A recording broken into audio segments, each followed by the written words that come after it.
The phone buzzed against my palm at 2:17 a.m. and the screen lit up with a single line that sliced the dark in half. I'm out. Meet me tomorrow.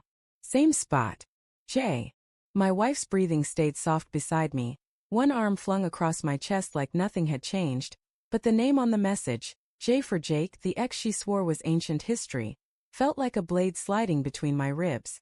I stared at those 8 words until they blurred, until the room smelled only of the sour panic rising in my throat, and I knew the life we'd stitched together over 8 years was already unraveling thread by thread. I didn't wake her. I couldn't. Instead I slipped from the bed, bare feet cold on the hardwood, and padded to the kitchen where the glow of the fridge became my only witness. I opened our banking app with the same thumb that had traced her spine that morning, and the numbers hit me harder than any fist. The joint savings, every overtime shift, every skipped vacation, every dollar meant for the down payment on the little blue house with the wraparound porch was gone. Not drained, not dipped into. Gone. A single transfer at 11:42 p.m., the exact minute I'd been in the shower singing off-key to the radio. $43,000 wired to County Detention Release Fund. Jake's bail. I knew the amount because I'd seen the news last month when they dragged him in for felony possession with intent. I'd even joked with Sarah over breakfast, God, remember when we thought dating a guy like that was edgy? And she'd laughed, eyes bright, saying people never change. Turns out some people do, just not in the direction you pray for. I stood there until the fridge motor clicked off and the silence pressed against my eardrums. My first instinct was to scream, to shake her awake and demand why the money we'd promised our future kids wasn't worth more than the man who once left her sobbing on our apartment floor. But the words jammed behind my teeth. 8 years of choosing her, of swallowing pride, of believing her apologies were the final chapter. Something in me calculated that one explosion would finish us faster than the truth already was. So I closed the app, set the phone face down, and did the only thing that felt like control. I opened a new browser tab and started moving whatever scraps remained. By sunrise I'd emptied the checking, the secondary savings, the emergency credit line she didn't know I'd added last year after the furnace scare. I funneled it all into an account under my name alone, fingers trembling so hard I had to retype the routing number 3 times. I left the joint credit cards active, let her feel the first sting when the gas pump declined, but every safety net we'd woven together I cut loose and nodded to myself. It wasn't revenge, not yet. It was oxygen. I needed to breathe before I decided whether to burn the house down or walk away from the ashes. Sarah padded in at 7, hair tousled, wearing my old Penn State hoodie like any other Saturday. She kissed the back of my neck while I stirred eggs that suddenly tasted like chalk. You're up early, she murmured, voice still husky with sleep. Everything okay? The question floated between us, innocent as steam. I nodded, scraping the pan harder than necessary, and said work had emailed about quarterly numbers. Lie for lie, I figured. She bought it, humming as she poured coffee, and the normalcy of the moment was its own kind of torture. Like watching a movie where you already know the ending but can't look away. The doubt had been creeping for weeks, I realized later, the way mold blooms behind wallpaper you swear is clean. Little things. Her phone always face down now. The way she angled the screen when a notification chimed, the sudden girls' nights, that left her perfume lingering on coats I didn't recognize. I chalked it up to stress. She'd been gun-shy since her mom's cancer scare, jumping at shadows, and I doubled down on being the steady one. Extra hugs, surprise takeout, sex that felt like apology even when I didn't know what for. I told myself marriages ebb. I told myself a lot of things. That afternoon she said she had errands.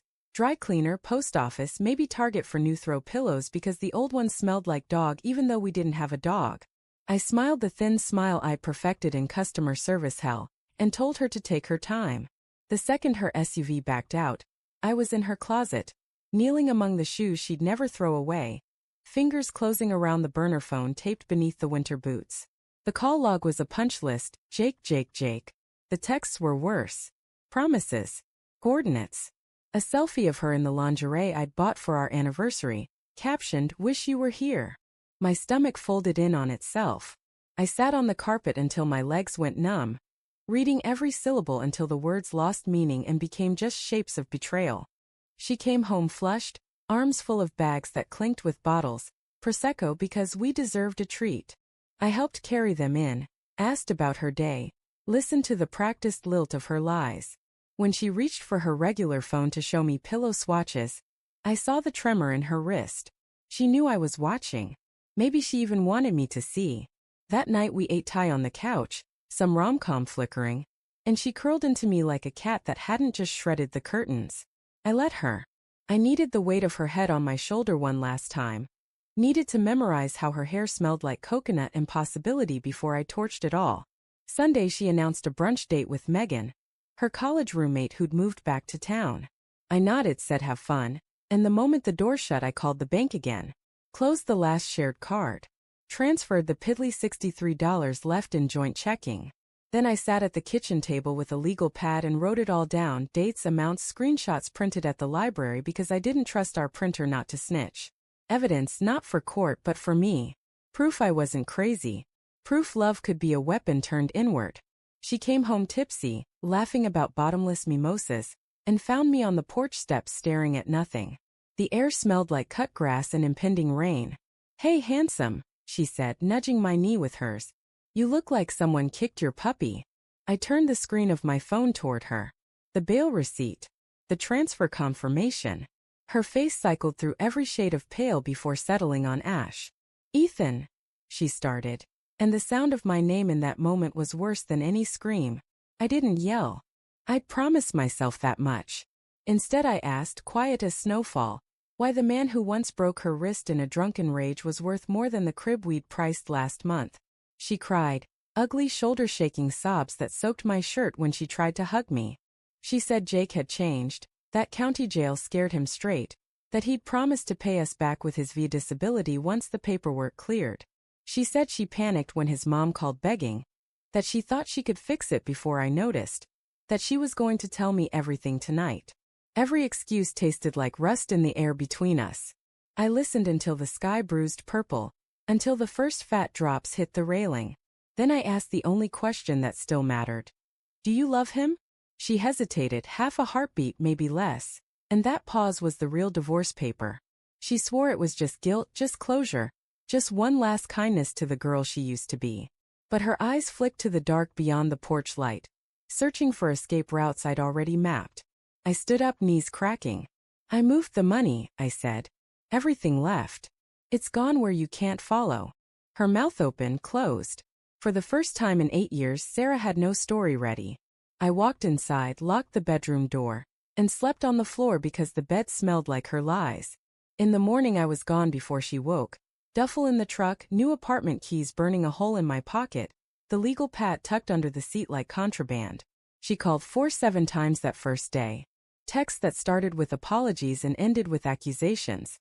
I read them in the parking lot of a diner that smelled like bacon and bleach, then deleted the thread. My mom left one voicemail asking if I was safe. I texted back a thumbs up emoji because words felt too heavy. On day 3 Sarah showed up at my office, mascara tracks like war paint, begging through the glass for 5 minutes. My boss, good guy divorced twice, escorted her out before I had to. I watched from the window as she stood in the rain, hoodie plastered to her skin, looking smaller than I'd ever seen her. Part of me wanted to run after her with an umbrella. The rest of me remembered the crib. Weeks collapsed into routine. New sheets that didn't smell like us, takeout for one, running until my lungs screamed louder than my thoughts. I kept the joint account open with exactly 1 cent, a private joke I never laughed at. Sometimes at 2:17 a.m. the ghost of that buzz woke me, heart racing, but the screen stayed dark. I learned the difference between lonely and alone. I learned that silence can be a kindness when words only wound. One night I found the legal pad in a box marked old tax stuff, and flipped to the last page. I'd written a single line the morning I left. Love isn't a debt you pay to someone else's past. I stared at it until the letters swam, then tore the page out, folded it small, and slipped it into my wallet behind my driver's license. A scar I could carry without bleeding. Sarah sent a final text on what would have been our 9th anniversary. A photo of the blue house for sale sign staked in the yard like a surrender flag. No caption. I didn't reply. I drove past it once, windows glowing with someone else's future, and felt the strange relief of a bone finally set. The money's gone, some to Jake's habits, some to lawyers, some to the silence I bought myself. But I still have the folded page, the new keys, the steady beat of a heart that learned to guard its own doors. Trust isn't a vault you fill once and forget. It's a garden you tend every single day. And I finally stopped watering weeds.